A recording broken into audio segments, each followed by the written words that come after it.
X ray production. तो जैसा कि आपको यूनिट के नाम से पता चल रहा है कि यहाँ पे हम एक्सरे के प्रोडक्शन का मतलब उत्पन्न होना, एक्सरे कहाँ से उत्पन्न होती हैं, कैसे उत्पन्न होती हैं, इनकी क्या प्रोसेस है, क्या इसका प्रिंसिपल है, मेन उसके बारे में हम यहाँ पे डिस्कस करेंगे। दूसरी बात, इसको किसने डिस्कवर किया, ठीक है, साइंटिस्ट के बारे में, और उस साइंटिस्ट ने इसको किस तरीके से डिस्कवर किया, ठीक है, क्या एक्सपेरिमेंट था, उस एक्सपेरिमेंट के बारे में भी हम यहाँ पे डिस्कस करेंगे। तो जैसा कि एक्सरे प्रोडक्शन की बात की जाए तो सबसे पहले अपन बात करते हैं इसकी डिस्कवरी की। डिस्कवरी दैट मीन्स इसको सबसे पहले किसने खोजा था। तो एक साइंटिस्ट थे जिनका नाम है डब्ल्यू.सी. रोंजन। तो डब्ल्यू.सी. रोंजन ने सबसे पहले एक्सरे को डिस्कवर किया था। अब हुआ क्या था उनके साथ भी बात कर लेते हैं, किस एक्सपेरिमेंट के थ्रू उन्होंने इसे डिस्कवर किया था। दैट मीन्स कि डब्ल्यू.सी. रोंजन एक्सरे के ऊपर कोई भी एक्सपेरिमेंट नहीं कर रहे थे, और ना ही वो एक्सरे को डिस्कवर करना चाह रहे थे, ना ही वो इन्वेंट करना चाह रहे थे, वो किसी और चीज़ पे एक्सपेरिमेंट कर रहे थे। दैट मीन्स वो कोई दूसरा प्रैक्टिकल या फिर एक्सपेरिमेंट कर रहे थे, बट वहाँ पे गलती से एक्सरे का इन्वेंशन हो गया। उसके बारे में उन्होंने पता लगाया थोड़ा बहुत और फिर उसको एक्सरे नाम दिया। अब वो एक्सपेरिमेंट क्या था उसके बारे में भी अपन डिस्कस करेंगे यहाँ पे, कि वो क्या एक्सपेरिमेंट कर रहे थे, वहाँ पे उन्होंने क्या क्या चीज़ें देखी जिससे उन्हें पता चला कि एक्सरेज नाम की कोई चीज़ होती है। X rays were discovered by W C. Roentgen the German physicist in 1895 on 8 November. सबसे पहले अपन बात करते हैं कि कब डिस्कवर की गई। तो 8 नवंबर 1895 को सबसे पहले एक्सरेज डिस्कवर की गई थी, और वो भी किसके द्वारा, एक जर्मन फिजिस्ट, ठीक है, दैट मीन्स जर्मन का एक साइंटिस्ट था, फिजिशियन था, ठीक है, फिजिशियन नहीं, दैट मीन्स अपन बात कर सकते हैं फिजिस्ट की, ठीक है, जो फिजिक्स से डील करता है, ठीक है, दैट मीन्स फिजिक्स के बारे में स्टडी करता है। तो जर्मन का एक फिजिस्ट था जिसका नाम था डब्ल्यू.सी. रोंजन, जिसने एक्सरेज के बारे में डिस्कवर किया। When he was investigating the conduction of the electricity through gases at low pressure in glass tube। अब अपन बात करते हैं कि उसने कब ये चीज़ें डिस्कवर की, दैट मीन्स वो क्या एक्सपेरिमेंट कर रहा था जब ये सब हुआ। तो यहाँ पे कि व्हेन ही वॉज जब वो इन्वेस्टिगेशन कर रहा था किस पे, the conduction of electricity through gases at low pressure in glass tube. वो चाहता था कि एक ग्लास ट्यूब, जैसा कि अपन देखते हैं कि इलेक्ट्रिसिटी जो होती है, इलेक्ट्रिसिटी को कंडक्शन के लिए मीडियम चाहिए होता है। मीडियम भी कैसा, that means for example electrons का फ्लो होना चाहिए, और इलेक्ट्रॉन्स का फ्लो मेटल्स के अंदर अच्छे से होता है, तो मेटल में इलेक्ट्रिसिटी कंडक्ट होती है। बट डब्ल्यू.सी. रोंजन चाहता था कि हवा के अंदर, दैट मीन्स गैस में क्या हो, इलेक्ट्रिसिटी फ्लो हो, और वो भी किस पे, लो प्रेशर पे। दैट मीन्स उसने एक ग्लास ट्यूब ले रखी थी, ग्लास ट्यूब के अंदर गैस थी जिसका प्रेशर उसने कम कर रखा था, और वो उसमें इलेक्ट्रिसिटी का कंडक्शन कराना चाहता था, या फिर वो इस चीज़ पे एक्सपेरिमेंट कर रहा था, इस चीज़ पे वो इन्वेस्टिगेशन कर रहा था, ठीक है। अब करते वक्त हुआ क्या, he noticed that the positive electrode in the tubes gave off invisible rays that caused fluorescent screen barium platinocyanide screen kept near the tube to glow and that fogged photographic plate। इस line को अच्छे से देखना है। यहाँ पे उसने notice किया कि जो पॉजिटिव इलेक्ट्रोड थी, दैट मीन्स वहाँ पे दो इलेक्ट्रोड थी, एक कैथोड और एक एनोड, एक पॉजिटिव और एक एनोड, सॉरी एक पॉजिटिव और एक नेगेटिव। ऑब्वियस सी बात है, इलेक्ट्रिसिटी का कंडक्शन कराओगे तो दो इलेक्ट्रोड्स के बीच में ही कंडक्शन होगा। तो उसने देखा कि पॉजिटिव इलेक्ट्रोड से कुछ ऐसी चीज़ निकल रही है, दैट मीन्स कुछ ना कुछ तो ऐसा निकल रहा है जो कि इनविजिबल है, जो दिखाई नहीं दे रहा था। बट उसने किया क्या, फ्लोरोसेंट स्क्रीन को इफेक्ट कर दिया, ठीक है, दैट मीन्स फ्लोरोसेंट स्क्रीन को प्रभावित किया, to glow and that fogged photographic plate. That means कि जो फ्लोरोसेंट स्क्रीन थी, जो किसकी बनी हुई थी, बेरियम प्लेटिनोसाइनाइड की स्क्रीन थी, जो कि ट्यूब के पास में रखी हुई थी। उसने देखा कि उसमें से रोशनी निकल रही है। अब वो रोशनी वहाँ पे क्यों निकल रही थी, बिकॉज पॉजिटिव इलेक्ट्रोड जो थी उससे कुछ ना कुछ ऐसी इनविजिबल रेज जा रही थी जो कि उस फ्लोरोसेंट स्क्रीन को प्रभावित कर रही थी, और प्रभावित करने के कारण उस फ्लोरोसेंट स्क्रीन में से क्या निकल रही थी, लाइट निकल रही थी, दैट मीन्स वो ग्लो हो रही थी। And that fogged the photographic plates. और क्या हुआ था कि पास में जो फोटोग्राफिक प्लेट्स रखी हुई थी उन पे फॉग आ गया था, दैट मीन्स वो भी इफ़ेक्ट हो गई थी, वो भी प्रभावित हो गई थी। तो इन दोनों चीज़ को नोटिस करते हुए, या फिर इन दोनों घटनाओं को नोटिस करते हुए उसने देखा कि कुछ ना कुछ तो यहाँ पे हो रहा है। अब वो क्या हो रहा था उस पर भी उसने फिर एक्सपेरिमेंट किया। और वो क्या एक्सपेरिमेंट किया उसने सबसे पहले ये देखा कि अपन इनको चेक करते हैं कि ये कोई चार्ज्ड पार्टिकल है या नहीं है। दैट मीन्स कि पॉजिटिव इलेक्ट्रोड से जो निकल रहा है वो चार्ज्ड पार्टिकल है या नहीं है। तो इन सब को चेक करने के लिए क्या किया कि वहाँ पे उसने मैग्नेटिक फील्ड और इलेक्ट्रिक फील्ड दोनों लगाए, ताकि वो इस चीज़ को कंफर्म कर सके कि वहाँ पे चार्ज्ड पार्टिकल है या फिर अनचार्ज्ड पार्टिकल। तो देखिए क्या होता है, the raise were very penetrating, they passed through the black pepper and even thicker paper. That means कि उसने जैसे उन जो फ्लोरेसेंट स्क्रीन थी वहाँ पे फोटोग्राफिक प्लेट्स थी उनको कवर किया। सबसे पहले ब्लैक पेपर से कवर करके देखा या फिर कोई मोटी ऑब्जेक्ट इवन थिकर ऑब्जेक्ट से भी उसने कवर करके देखा, बट उसने देखा कि उसके बाद में भी वो चीज़ें क्या हो रही है, प्रभावित हो रही हैं। दैट मीन्स कि वो जो वहाँ से जो पॉजिटिव इलेक्ट्रोड से जो निकल रहा है वो पेनिट्रेटिंग है, दैट मीन्स भेद सकता है। They were not deflected in a magnetic field, therefore Roentgen concluded that they were not charge particle. फिर उसने एक चीज़ और दैट मीन्स ये नोटिस किया कि जब वो मैग्नेटिक फील्ड वहाँ पे लगाता है तो उसका भी उस पर कोई प्रभाव नहीं है। दैट मीन्स मैग्नेटिक फील्ड लगाने से वो जो वहाँ पे रे निकल रही हैं या फिर जो भी पार्टिकल निकल रहा है, जो भी चीज़ें निकल रही हैं, वो क्या थी, प्रभावित नहीं हो रही थी। दैट मीन्स कि वो चार्ज्ड पार्टिकल नहीं है।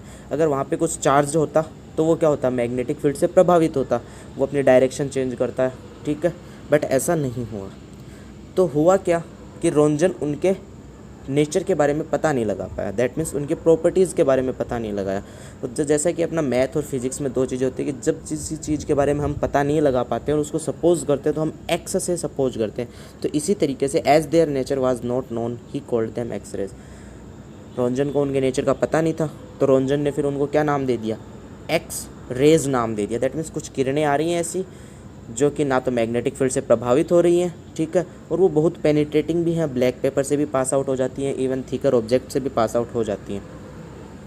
बाद में उसको पता चला इनके बारे में, later they were shown to be electromagnetic radiations of very short wavelength. बाद में इसके ऊपर जब फर्दर स्टडी की तब पता चला कि वो जो किरणें जो आ रही थी जिसको रॉन्जन ने एक्सरेज नाम दिया था वो इलेक्ट्रोमैग्नेटिक रेडिएशंस थी और उनकी वेवलेंथ कितनी थी, शॉर्ट थी, दैट मीन्स बहुत कम थी। Roentgen received the first Nobel Prize in physics in 1901 for his discovery. और उसकी ही ये जो डिस्कवरी थी, दैट मीन्स जो उसने डिस्कवर किया, जो उसने इन्वेंट किया, पता लगाया, इसके लिए उसको दैट मीन्स रॉन्जन को पहला नोबेल प्राइज़ से सम्मानित किया गया था फिजिक्स के 1901 के अंदर, 1901 के अंदर। तो ये था, सबसे पहले अपन बात की थी अपन ने डिस्कवरी की, किस तरीके से एक्सरे डिस्कवर की गई। बाद में फर्दर इसके ऊपर इन्वेस्टिगेशन हुआ, प्रैक्टिकल्स हुए, एक्सपेरिमेंट हुए, तब बहुत सारी चीज़ें अपने को पता चली। अब हम उनके बारे में डिस्कस करते हैं। सबसे पहले अपन बात करते हैं यहाँ पे प्रॉपर्टीज़ ऑफ एक्सरेज के बारे में। प्रॉपर्टीज़ दैट मीन्स कि एक्सरेज की विशेषताओं के बारे में अपन बात करेंगे, उनकी क्या क्या विशेषता है, दैट मीन्स उनके नेचर के बारे में भी यहाँ पे डिस्कस कर रहे हैं, प्रकृति के बारे में वो किस तरीके की होती हैं, ठीक है, उन्हीं के बारे में हम यहाँ पे डिस्कस कर रहे हैं। X-rays are electromagnetic radiations of shorter wavelength few nanometre. That means कि जो एक्सरेज होती हैं वो क्या होती हैं, आपकी इलेक्ट्रोमैग्नेटिक रेडिएशंस होती हैं ऑफ शॉर्टर वेवलेंथ, जिनकी वेवलेंथ तरंग दैर्घ्य बहुत कम होती है, छोटी होती है, जो कि कुछ नैनोमीटर ही होती है उनकी तरंग दैर्घ्य। दैट मीन्स वो लंबी डिस्टेंस ट्रैवल नहीं कर सकती हैं। जैसा कि मैंने इलेक्ट्रोमैग्नेटिक रेडिएशंस के बारे में लास्ट लेक्चर में, लास्ट टॉपिक जो अपना बेसिक कंसेप्ट था उसके अंदर डिस्कस किया था, इलेक्ट्रोमैग्नेटिक रेडिएशन क्या होती है। अब अपन बात करते हैं इसकी दूसरी प्रॉपर्टी के बारे में। They travel in straight line with a velocity equal to the light.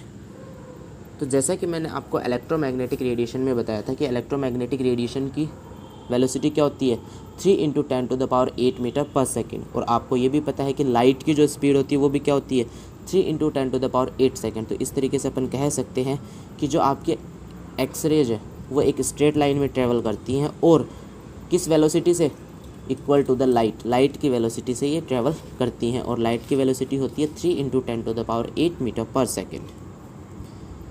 X ray are not influenced by electric और मैग्नेटिक फील्ड। जैसा कि रॉन्जन ने भी बताया कि कोई चार्ज पार्टिकल नहीं था वहाँ पे, अनचार्ज ही।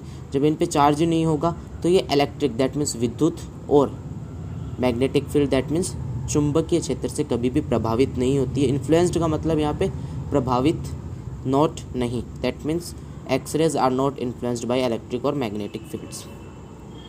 Next property, X rays penetrate through substances that are opaque to visible light. That means इन्होंने बताया कि वो सब्सटेंस जिनमें से विजिबल लाइट पास हो सकती है, ठीक है, वो सब्सटेंस जिनमें से विजिबल लाइट पास हो सकती है उनमें से एक्सरेज भी पास हो सकती है। ये एक एक्सरे की प्रॉपर्टी है। X-ray produce fluorescence in material like calcium tungstate and zinc cadmium sulphide. कुछ मटेरियल है जैसे कि कैल्शियम टंगस्टेट या फिर जिंक कैडमियम सल्फाइड, इन सब में एक्सरे आपको क्या दिखाता है, फ्लोरोसेंस का इफेक्ट दिखाता है। यहाँ फिर अपन बात कर सकते हैं कि वहाँ पे फ्लोरोसेंस उत्पन्न होता है। अब फ्लोरोसेंस क्या होता है कि जब इन मटेरियल्स पे ये रेडिएशन गिरती है, कौन सी रेडिएशन, एक्सरे, तो वहाँ पे विजिबल लाइट एमिट होती है। दैट मीन्स आपको वो चीज़ें चमकती हुई दिखाई देंगी, ग्लो होगा वहाँ पे, एक विजिबल लाइट एमिट होगी। तो ये भी क्या थी, एक्सरे की एक प्रॉपर्टी थी। अब कुछ नेक्स्ट प्रॉपर्टीज़ के बारे में और डिस्कस करते हैं हम यहाँ पे। X-ray affect the photographic film and form latent image. ये जो प्रॉपर्टी है इसकी, इसी प्रॉपर्टी के बेस पे अपन पूरी अपनी एक्सरे की इमेजिंग करते हैं, डायग्नोस्टिक प्रोसीजर करते हैं। ये क्या बताया है इन्होंने कि एक्सरे फोटोग्राफिक फिल्म को अफेक्ट करती है और लेटेंट इमेज बनाती है। लेटेंट इमेज के बारे में आप लोगों ने डिस्कस कर रखा है डार्क रूम में। और अपन जो एक्सरे फिल्म की बात करते हैं, एक्सरे फिल्म आपकी कौन सी फिल्म होती है, फोटोग्राफिक फिल्म ही होती है। तो दैट मीन्स कि एक्सरेज जो होती हैं वो फोटोग्राफिक फिल्म को प्रभावित करती हैं और वहाँ पे लेटेंट इमेज बनाती हैं। X ray produce ionisation and excitation in the substances through which they pass.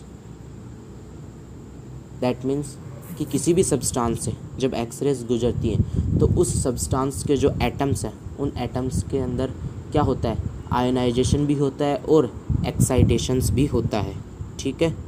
Because X-rays जो होती है उनके पास में एनर्जी होती है, जैसे ही एटम के इलेक्ट्रॉन्स को एनर्जी मिलती है तो वहाँ पे आयोनाइजेशन भी होगा और एक्साइटेशंस भी होगा।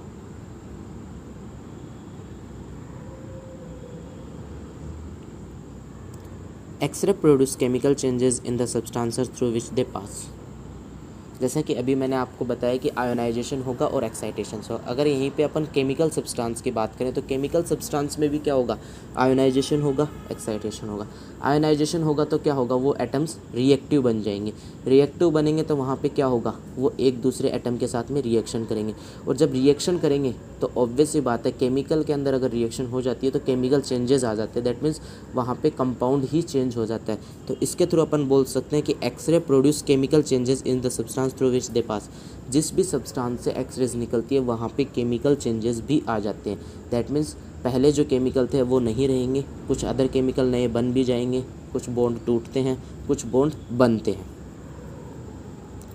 X ray produce biological effect in the living organism, the cells can be either damaged और killed due to X ray exposure. और जैसा कि आपको पता है कि एक्सरेज ह्यूमन बींग्स के लिए हार्मफुल होती हैं, तो ऑब्वियस सी बात है कि एक्सरे की ये भी विशेषता है कि वो ह्यूमन बींग्स को या फिर अपन बात करें लिविंग ऑर्गेनिज्म को प्रभावित करती हैं।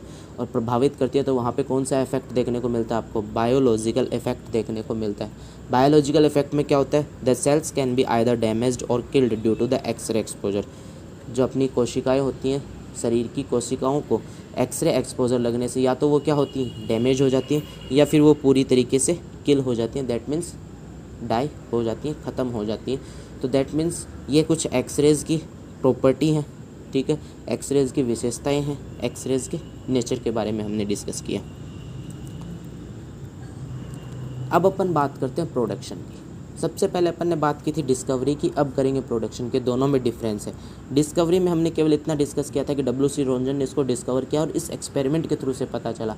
अब अपन बात करेंगे कि वहाँ पे जो पॉजिटिव इलेक्ट्रोड थी, ठीक है, उसमें से जो दैट मीन्स एक्सरेज निकली थी वो कौन सी प्रोसेस के थ्रू निकली है, पॉजिटिव इलेक्ट्रोड के अंदर कौन सी घटना हुई जिसके कारण एक्सरेज निकली। अब वो देखते हैं। X-rays are produced when fast moving electrons are stopped by the means of a target material. X-rays कब निकलती है, जब कोई भी fast moving electron, that means ऐसा इलेक्ट्रॉन जो कि बहुत स्पीड से मूव कर रहा हो और अचानक आप अगर उसको किसी टारगेट दैट मीन्स किसी मटेरियल से रोक दोगे तो वहाँ पे एक्सरेज निकलेंगे। अब उसके एक्सपेरिमेंट में भी ऐसा ही हुआ था। किसके एक्सपेरिमेंट में, W.C. रोंजन के। W.C. रोंजन के एक्सपेरिमेंट में दो चीज़ें थी, एक कैथोड थी, एक एनोड थी। वो कैथोड से एनोड में क्या कराना चाह रहा था, इलेक्ट्रॉन्स का फ्लो कराना चाहता था। इलेक्ट्रॉन्स का फ्लो कराना दैट मीन्स इलेक्ट्रिसिटी का फ्लो कराना। तो उसमें हुआ क्या कि कैथोड से इलेक्ट्रॉन निकले और वो एनोड तक गए, बट उनकी स्पीड फास्ट थी वहाँ पे, और जैसे वो एनोड पे जाकर टकराए तो वहाँ पे एक्सरेज निकली थी। तो यही था आपका एक्सरे का प्रोडक्शन। अब होता है क्या उसके बारे में डिस्कस करते हैं आगे। The moving electron possesses kinetic energy. When the electron is suddenly stopped, its kinetic energy is converted into heat and X-rays. जैसे कि आपको पता है कि दो एनर्जी होती है, एक होती है पोटेंशियल एनर्जी और एक होती है काइनेटिक एनर्जी। अपनी जो पोटेंशियल एनर्जी होती है वो होती है स्थिति के कारण, और काइनेटिक एनर्जी होती है मोशन के कारण। तो यहाँ पे जो इलेक्ट्रॉन मूव कर रहे हैं तो दैट मीन्स इलेक्ट्रॉन्स के पास में कौन सी एनर्जी होगी, काइनेटिक एनर्जी होगी। तो क्या होता है कि जो इलेक्ट्रॉन्स फास्टली मूव कर रहे होते हैं उनके पास में काइनेटिक एनर्जी होती है। When the electron is suddenly stopped, वो इलेक्ट्रॉन जैसे अचानक से रुके जाएंगे तो वहाँ पे क्या होगा कि जितनी भी उसके पास जो काइनेटिक एनर्जी थी वो सारी की सारी काइनेटिक एनर्जी आपकी कन्वर्ट हो जाती है हीट और एक्सरेज। दो चीज़ों में कन्वर्ट होती है, ध्यान रखना, हीट और एक्सरेज, ठीक है। This conversion is taking place in the target material, और ये कन्वर्जन कहाँ पे होता है, टारगेट मटेरियल में। दैट मीन्स जिस मटेरियल से इलेक्ट्रॉन्स जाके टकराते हैं उस मटेरियल में ये सारा का सारा कन्वर्जन होता है। दैट मीन्स उस मटेरियल के अंदर वो इलेक्ट्रॉन्स एनर्जी देते हैं और फिर वहाँ से हीट और एक्सरेज दोनों निकलती हैं। Therefore the interaction of electron with the target is the basis for the X-ray production. तो दैट मीन्स कि एक्सरे प्रोडक्शन का बेसिक प्रिंसिपल क्या हुआ, इलेक्ट्रॉन्स का टारगेट पे टकराना।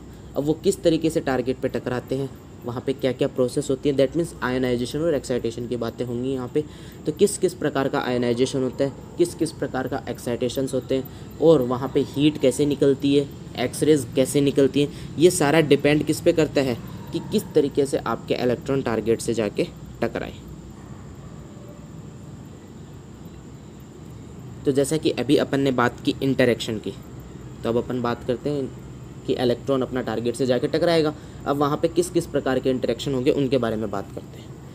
When the electron arrives at the target it interacts in 4 way as follows, कि जब आपका इलेक्ट्रॉन किसी भी टारगेट के पास में आता है तो वो 4 तरीके से वहाँ पे टकराता है। दैट मीन्स 4 प्रकार की घटनाएं वहाँ पे होती हैं, 4 प्रकार के घटनाक्रम वहाँ पे देखे जाते हैं। और वो कौन कौन से हैं, excitation in outer shell, ionisation in an outer shell, ionisation in an inner shell, interaction with nuclear field. 4 प्रकार के हैं। जैसा कि अगर अपन इनको अगर वैसे नेमली पढ़े तो अपने को समझ में नहीं आएंगे, बट अगर इनको अपन यहीं पे समझना चाहें तो चारों को नाम से भी समझ सकते हैं। अब क्या होता है वो देखते हैं। पहली बात तो यहाँ पे 2 वर्ड आ रहे हैं, एक आउटर सेल और एक इनर सेल। तो जैसा कि आपका एटम होता है, एटम के बारे में आप लोगों ने पढ़ा है कि एटम में न्यूक्लियस होता है, न्यूक्लियस के चारों तरफ सेल्स पाई जाती है, उन सेल में इलेक्ट्रॉन्स रिवॉल्व करते रहते हैं। तो आउटर सेल और इनर सेल 2 चीज़ें होगी। जो अंदर की सेल होगी उसको इनर सेल बोलेंगे, और जो बाहर वाली सेल होगी वो कौन सी होगी, आपकी आउटर सेल होगी। इसके अलावा यहाँ पे 2 नाम और हैं, एक्साइटेशन और आयनाइजेशन। एक्साइटेशन क्या होता है पहले उसके बारे में अपन डिस्कस करते हैं। एक्साइटेशन दैट मीन्स कि जब आप किसी भी इलेक्ट्रॉन को कुछ एनर्जी देते हो तो वो इलेक्ट्रॉन क्या करता है कि वो एनर्जी लेता है और एनर्जी लेके वो हायर एनर्जी लेवल में चला जाता है, ठीक है। बट क्या होता है कि थोड़ी देर बाद वो क्या चाहेगा, दोबारा से अपनी ही जगह पे आना चाहेगा। तो जितनी उसने एनर्जी ली थी वो एनर्जी को एमिट करके दोबारा से, तो ये जो प्रोसेस होती है इसको अपन कहते हैं एक्साइटेशन। एक्साइटेशन के और आयनाइजेशन में डिफरेंस क्या होता है, एक्साइटेशन के अंदर आपका इलेक्ट्रॉन एटम में ही रहता है, वो केवल अपनी लोअर एनर्जी लेवल से हायर एनर्जी में जाता है और फिर हाई एनर्जी से वापस लोअर एनर्जी में आ जाता है। बट आयनाइजेशन में ऐसा नहीं होता। आयनाइजेशन में क्या होता है कि इलेक्ट्रॉन्स को एनर्जी इतनी मिल जाती है कि वो एटम को छोड़ देता है। दैट मीन्स कि वो एटम से रिमूव हो जाता है, एटम से बाहर निकल जाता है। दैट मीन्स कि एटम से इलेक्ट्रॉन का बाहर निकलना कौन सी प्रोसेस कहलाती है, आयोनाइजेशन कहलाती है। इसको अपन आयोनाइजेशन क्यों बोलते हैं कि आपके यहाँ पे 2 आयन्स बनते हैं। जब इलेक्ट्रॉन बाहर निकलेगा तो एक तो आपका इलेक्ट्रॉन हो गया आयन जो कि नेगेटिव आयन है, और जिस एटम से इलेक्ट्रॉन निकला वहाँ पे एक इलेक्ट्रॉन की कमी आने के कारण वहाँ पे पॉजिटिव चार्ज आ जाएगा। तो दैट मीन्स वो भी एक आयन में बदल गया। तो दैट मीन्स यहाँ पे 2 आयन आपके बन चुके हैं, ठीक है। तो इसी प्रकार अपन इस प्रोसेस को आयनाइजेशन बोलते हैं, बिकॉज यहाँ पे आयंस फॉर्मेशन होता है। तो अब अपन स्टार्ट करते हैं इन चारों वे के बारे में, इन चारों घटनाक्रम के बारे में। तो सबसे पहला अपना है यहाँ पे एक्साइटेशन इन आउटर सेल, इसके बारे में हम डिस्कस करेंगे यहाँ पे।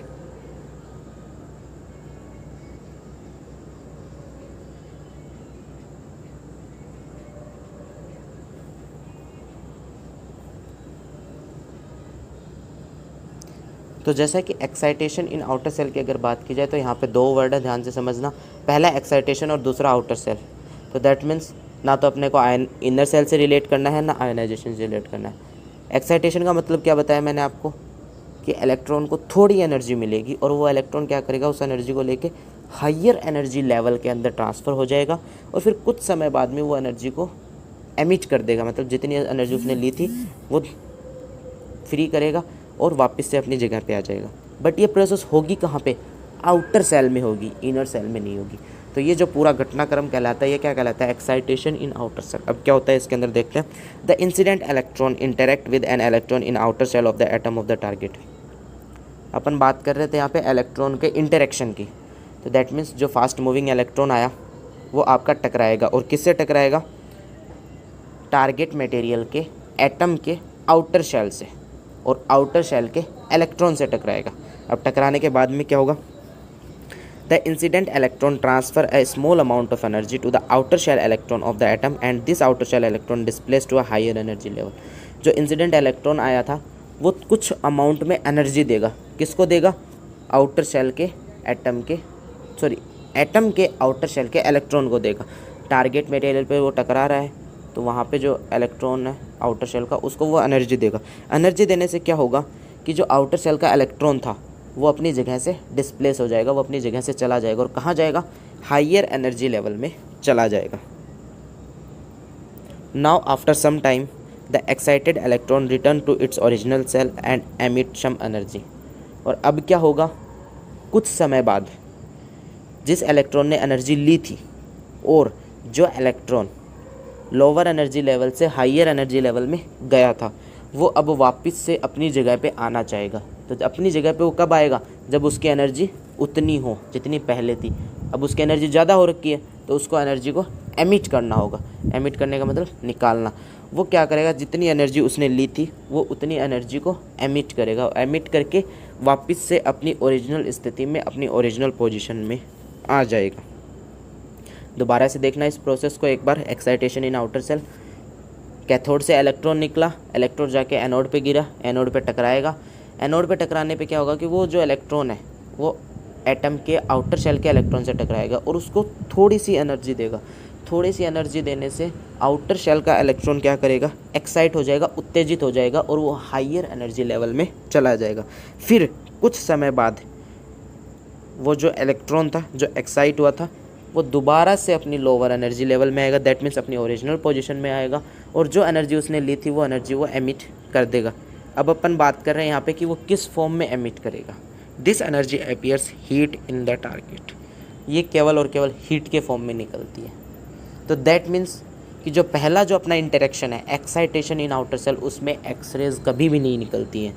इसी वजह से अपन ने जो बात की थी कि एक्सरे का प्रोडक्शन होता है वहाँ पे दो चीज़ें निकलती हैं, एक हीट निकलती है और एक्सरेज निकलती है। तो पहला जो फिनोमिना है, पहला जो घटनाक्रम है, उसमें केवल और केवल हीट निकलती है, एक्सरेज नहीं निकलती है। तो बाकी के जो 3 घटनाक्रम बचे उनमें हम देखेंगे कि किस में एक्सरेज निकलती है और किस में हीट निकलती है। जैसे कि आप डायग्राम देख सकते हो, प्लस यहाँ पर न्यूक्लियस है आपका, 2 शेल्स दिखाई गई है। आउटर सेल में यहाँ पर क्या हो रहा है, आपका इलेक्ट्रॉन टकराएगा, टकराने से जो इलेक्ट्रॉन था वो एक्साइट होके हायर एनर्जी लेवल में गया। जो इलेक्ट्रॉन टकरा के चला गया था वो तो गया अपने रास्ते, ये इलेक्ट्रॉन हायर एनर्जी लेवल में गया और फिर ये दोबारा से लोअर एनर्जी लेवल में जाएगा, और लोअर एनर्जी लेवल में जाएगा तब ये एनर्जी को एमिट करेगा, और वो किसके फॉर्म में होगी, हीट के फॉर्म में होगी। तो ये आपका पहला घटनाक्रम और पहला इंटरेक्शन था। बाकी के 3 इंटरेक्शन हम नेक्स्ट पीरियड में पढ़ेंगे, नेक्स्ट लेक्चर के बारे में डिस्कस करेंगे। Thank you.